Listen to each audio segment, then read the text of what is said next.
El eco de la mansión deshabitada.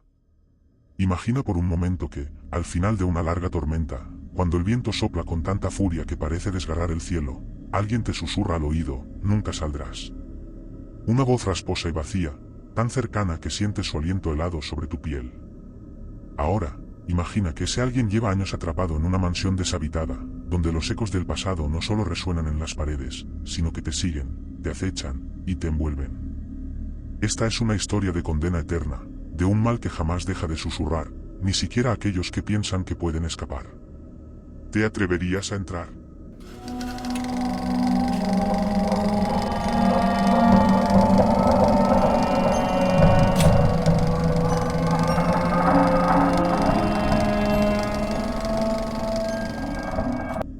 La mansión de los Barlow se erguía en la colina, sobre un paisaje sombrío y desolado, donde el viento parecía susurrar oscuros secretos entre los árboles marchitos.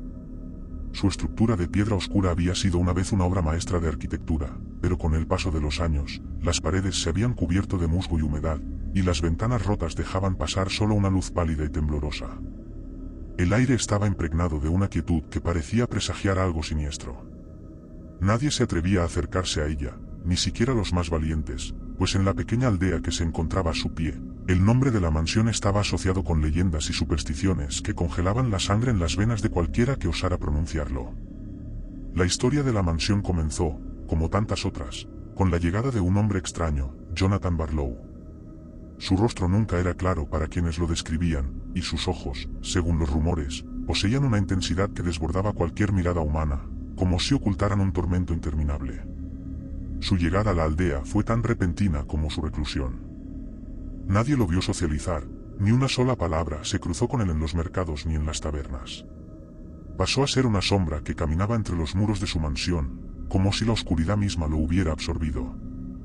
Los aldeanos contaban historias de su comportamiento errático, sus miradas vacías, y su tendencia a murmurar para sí mismo, como si conversara con voces invisibles. Sin embargo, lo que realmente causaba temor era el sonido que emanaba de la mansión durante las noches de tormenta. Los vientos que golpeaban la colina parecían traer consigo unos ecos extraños, sonidos que no eran del todo humanos, crujidos, susurros, incluso lo que algunos describían como risas apagadas, mezcladas con el estruendo de los truenos. Algunos decían que Jonathan Barlow no vivía solo, sino que una entidad oscura habitaba con él, una presencia que nunca se veía pero cuya influencia se sentía en el aire. Con el paso de los años, las historias sobre la mansión y su habitante se volvieron cada vez más inquietantes. Había quienes aseguraban haber visto luces brillando en las ventanas de la mansión en plena noche, como si alguien estuviera observando desde dentro, pero al acercarse, la casa se encontraba desierta, como si nunca hubiera habido vida en ella. El aislamiento de Barlow se volvió absoluto, hasta que un día, simplemente desapareció. La última vez que alguien vio a Jonathan fue durante una tormenta particularmente violenta, en la que los cielos parecían desgarrarse con relámpagos cegadores.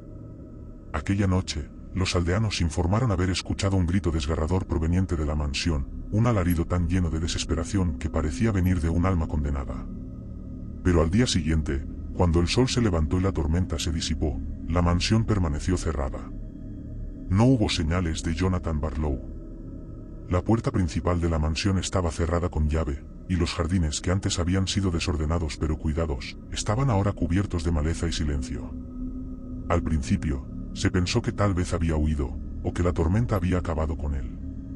Sin embargo, pasaron semanas, luego meses, y nadie volvió a ver ni a oír nada de Jonathan.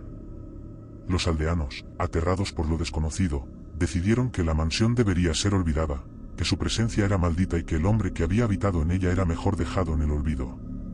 Pero la mansión no estaba vacía. Aquella misma noche, la niebla que cubría la colina pareció espesarse aún más, como si la propia casa intentara ocultarse en las sombras. En la oscuridad, alguien se atrevió a acercarse, un joven curioso que deseaba desentrañar el misterio que había envolvido a la mansión durante años.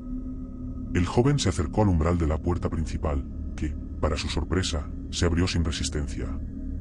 Un aire frío y viciado lo recibió, como si la casa hubiera estado esperando su llegada. Dentro, el tiempo parecía haberse detenido. Los muebles cubiertos de polvo permanecían en sus lugares, las cortinas caídas como velos de tristeza, y las paredes, ennegrecidas por el paso de los años, estaban impregnadas de una oscuridad que parecía más densa que la propia noche. El joven recorrió los pasillos, cada paso resonando en la soledad que lo envolvía. Fue entonces cuando llegó al salón principal, un espacio grande y vacío, pero con una extraña sensación de estar siendo observado. Allí, sobre una mesa de roble envejecido, encontró algo que le heló la sangre, una carta amarillenta, rasgada por los bordes, con una escritura apenas legible, pero que claramente decía: el eco no me deja en paz, lo escucho siempre, la condena me consume. El joven, temblando, leyó las palabras una y otra vez, como si esperara que algo cambiara, como si alguna verdad oculta se revelara al mirarlas. Pero antes de poder reaccionar, un sonido rompió el silencio, un crujido lejano, seguido de pasos apagados.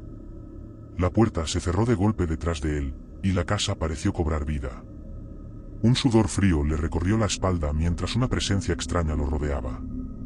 Los ecos que había escuchado en la mansión durante las tormentas empezaron a llenar la habitación, murmullos inaudibles, pasos que se acercaban, risas ahogadas, y lo más aterrador de todo, el sonido de alguien respirando detrás de él. En un impulso de terror, el joven corrió hacia la puerta, pero al intentar abrirla, la puerta se había sellado por completo. El sonido de los pasos se multiplicaba a su alrededor, y entonces vio una sombra, una figura delgada, casi transparente, que se deslizaba por las paredes, sus ojos fijos en él, vacíos y condenados. La presencia que había consumido a Jonathan Barlow parecía haberse apoderado del lugar, como si la mansión misma fuera una prisión que atrapaba las almas de quienes se atrevían a ingresar. Los murmullos se intensificaron, y el joven, temblando de pavor, cayó de rodillas. Fue en ese momento cuando escuchó la última palabra en el aire, una voz rasposa y distante que le heló la sangre. Nunca saldrás. El joven no fue visto de nuevo. Su desaparición se sumó a la larga lista de aquellos que se habían atrevido a entrar en la mansión, y con el tiempo, la historia de Jonathan Barlow y su condena eterna se convirtió en un eco en las mentes de los aldeanos. Nadie más se atrevió a acercarse, pues la leyenda de la mansión deshabitada se transformó en una advertencia: algunos lugares, algunos males, no deben ser tocados, no deben ser desenterrados, porque lo que allí se oculta es más antiguo y más oscuro que la propia muerte. Y mientras las generaciones pasaban, la mansión permanecía allí, solitaria, esperando a aquellos que, como el joven curioso, buscarían respuestas. Pero al final, la única respuesta que encontrarían sería la misma que atrapó a Jonathan Barlow, el eco de una condena que trasciende el tiempo y la razón, y que jamás dejará en paz a quienes osen desafiarla.